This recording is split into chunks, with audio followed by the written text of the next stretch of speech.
जय श्री राम।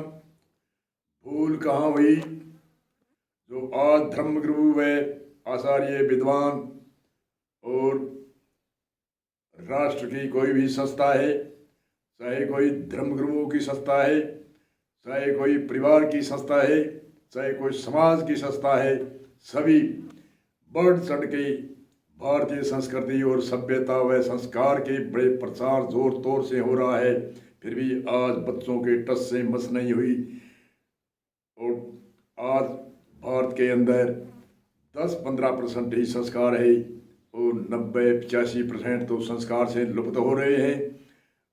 ग्रसित परिवार के बालिक बालिकाएं नशे से ग्रसित, संस्कारों से वंचित, भारतीय सभ्यता व गुणमान से वंचित।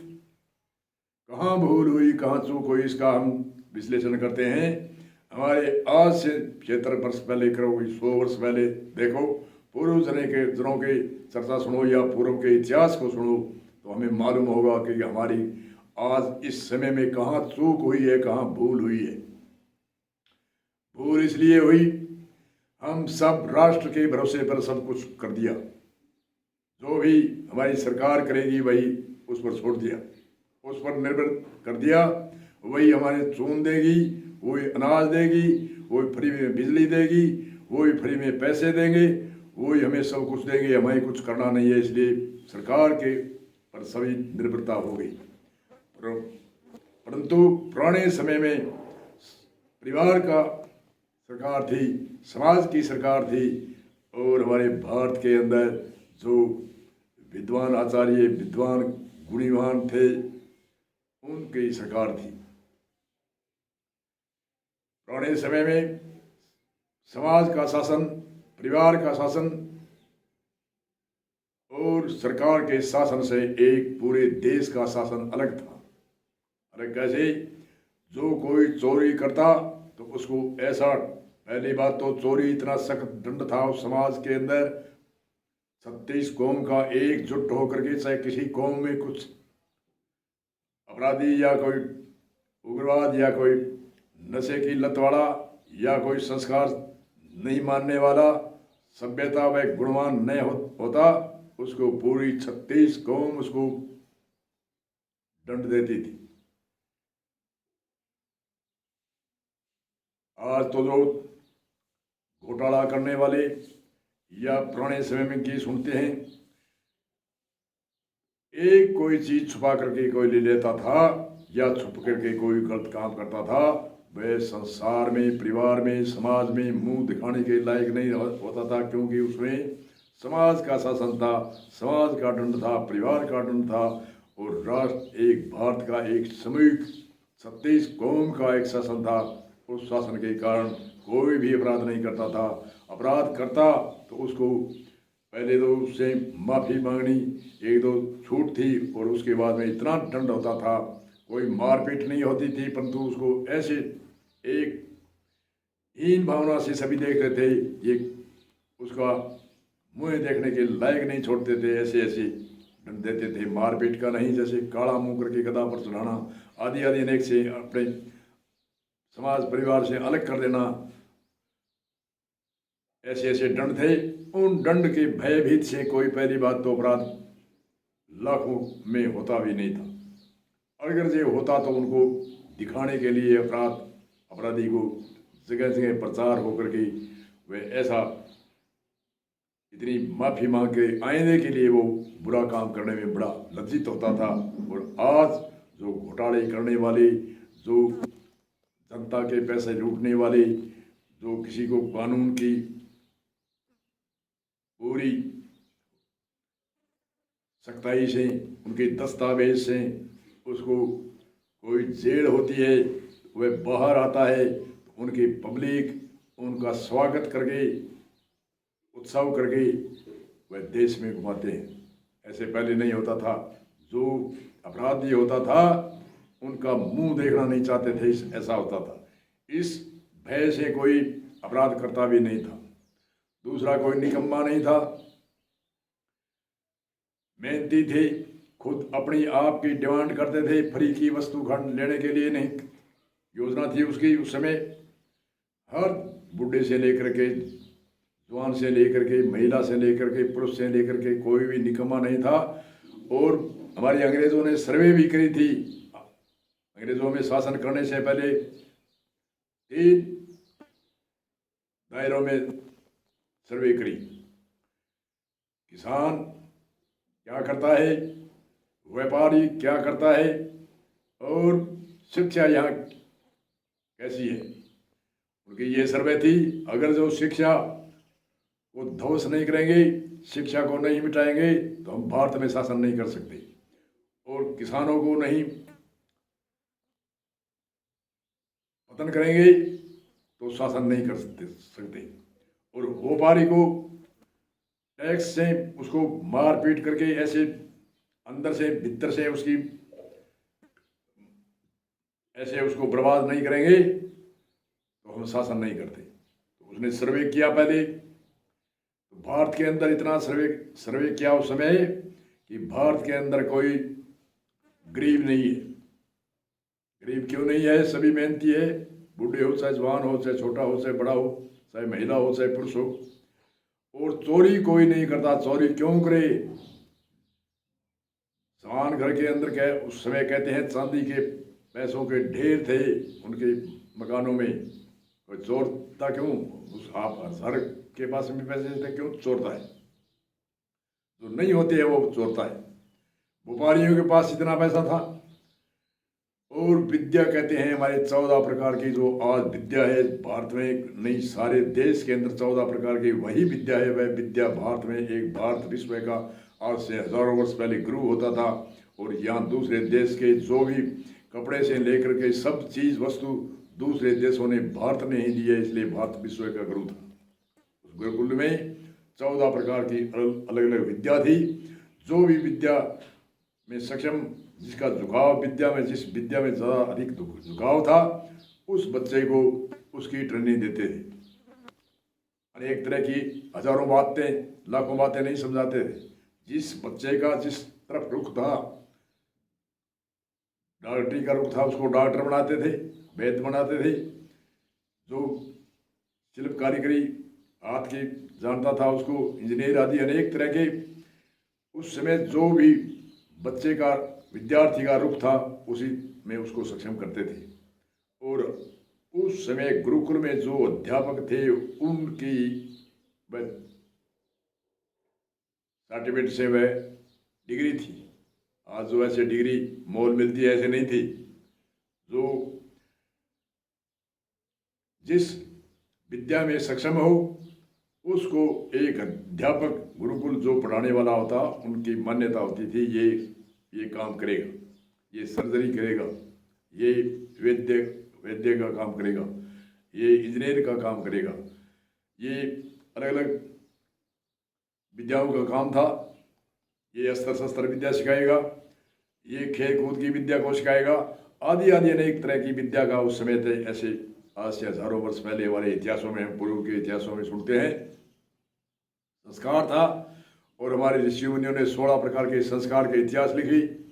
और जब संस्कार माता के गर्भ से लेकर के आगे 20-25 साल के होता है, उतने समय तक संस्कार की योजना थी। कहते हैं जितना प्रभाव माता का है बच्चे पर पड़ता है, इतना और किसी का नहीं होता। और माता के गर्भ में जब कहते हैं नारद मुनि ने प्रहलाद की माता को राम की कथा सुनाई, इसलिए वह राम भक्त हुआ। सूरवीर की कथा माता सुनती है तो सूरवीर होता है, दानवीर की कथा सुनती है तो बच्चा दानवीर होता है। एक संत की यति भी है, जननी जने तो संत जने कह दाता कह सुर, याति नो मिन रहे बांजनी मती गमाबू नूर। हे जननी जने तो संत, विद्वानों को जन्म दे, जो अज्ञानी को ज्ञान हर करके और समाज में ज्ञान का उत्थान करे, परिवार में, समाज में, देश का एक सत्य असत्य का निर्णय का एक प्रभाव हो।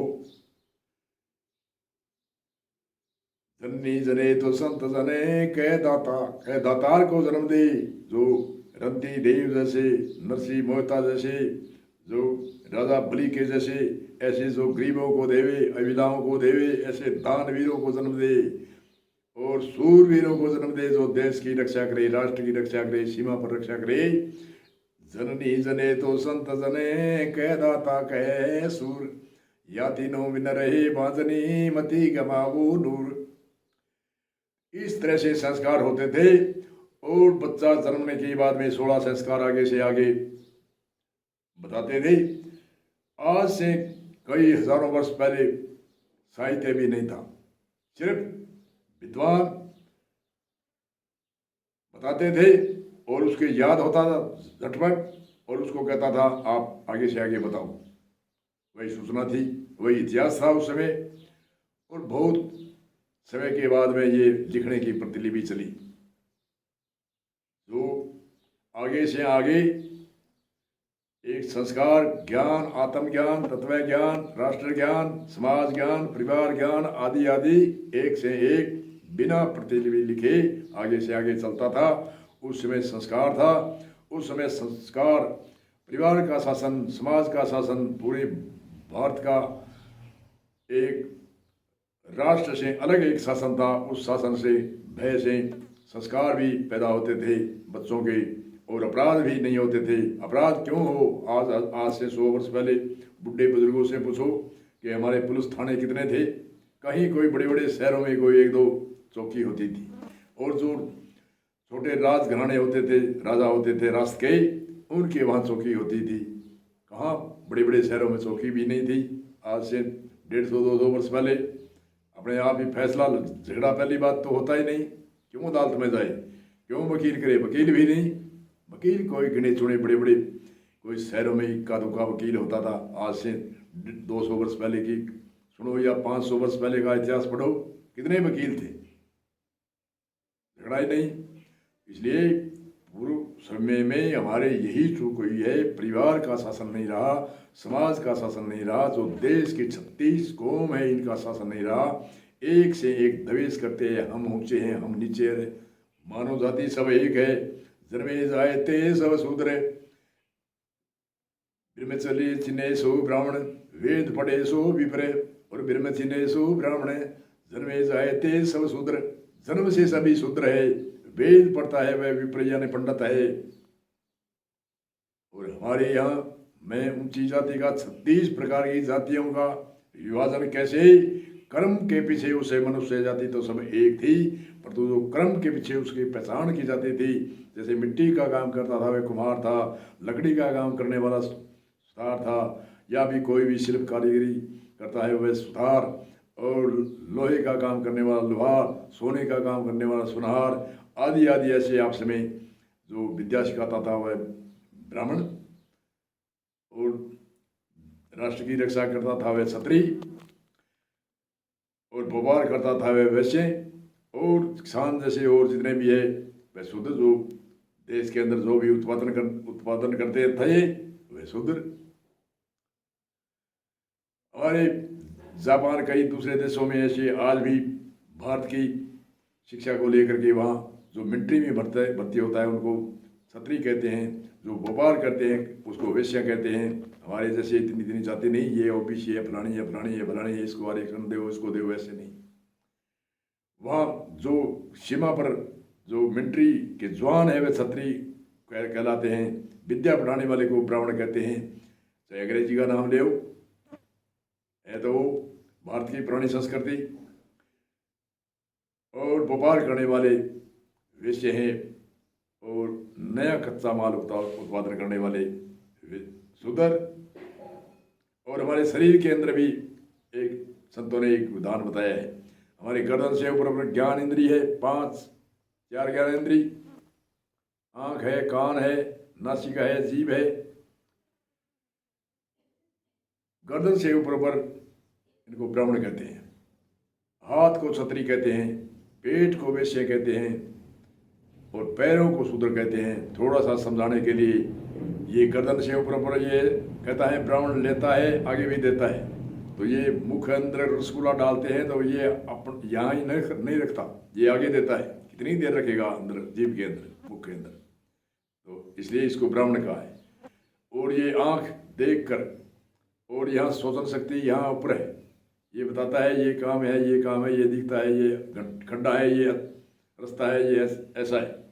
कान ये ज्ञान इंद्रिय है, ये बताती है सुनकर। और जीभ ये रस विषय बताती है, ये खट्टा है, ये मीठा है, ये खाना है, ये नहीं खाना है। और सारे शरीर चमड़ी जो सबरस ज्ञान इंद्रिय है, ये भी बताती है मैं सुखी हूँ, मैं दुखी हूँ, या गर्मी लगती है, या धूप लगती है, या सर्दी लगती है। ऐसे मुख से ऊपर के इस शीश को ब्राह्मण कहा। छत्री, हाथ जो भी कोई मारता है तो आगे पहले हाथ देते हैं, शरीर को बचाता है। छत्री दूसरों को बचाता है, इसलिए छत्री की उपाधि दी। और पेट वैसे हैं, हम जो भी खाते हैं वितरण होता है, सारे शरीर के अंदर खून मरता है, कहीं पसीना मरता है, मलमूत्र त्याग होते हैं, ऐसे ऐसे वितरण होता है, इसलिए इसको वैश्या कहा है। और पैरों को सूत्र का है, ये सेवा करता है। आपको तिस लगी है, प्यास लगी है, कौन जाएगा, पैर भी जाएगी और कौन जाएगा। ब्राह्मण ने तो आज्ञा दे दी कि आपको प्यास लग रही है, इतने इसको प्यास थोड़ी लगी, प्यास तो पेट में अंदर लग रही है। और आज्ञा ये ऊपर वाला देता है, चलो पानी पी कर आओ। और पानी कोई ये तो चल नहीं सकता, पैर सूत्र है, वो सेवा करेंगे। तो इसलिए संतों के चरणों में नमस्कार क्यों करते हैं कि ऊपर जो ये ब्राह्मण का ऊपर का जो हिस्सा बताया है, शीश, इसमें ज्ञान इंद्रिय, इनमें आत्मा की एक शक्ति केंद्र है ये। और जब विद्वान संत के चरणों के स्पर्श होता है, उस समय वो शीश पर या स्पर्श करता है, तो कहते हैं उसकी ऊपर की ऊर्जा है शिष्य के अंदर जाती है। इसलिए बार बार गुरु को नमस्कार करने का कृष्ण जी भी कहते हैं, सारे शब्द कहते हैं गुरु के चरणों में नमस्कार करो। इसलिए भारतीय संस्कृति उत्थान करने के लिए हमारे समाज का शासन, परिवार का शासन और हमारे 36 कौम एक जैसे अलग अलग नहीं। ये तो काम के पीछे जाति बताई थी पुराने समय में। एक किसी जाति के ऊपर कोई विपदा आती थी तो वह सभी जातियाँ इकट्ठी होकर के उनका संकट में उसका सहयोग देती थी। और अगर कोई अपराध करता था उनको भी अपराध के अंदर एक आवाज़ से वह अपराधी को दंड देती थी। और जो भी कोई विपदा एक में किसी में आती तो एकजुट होते थे।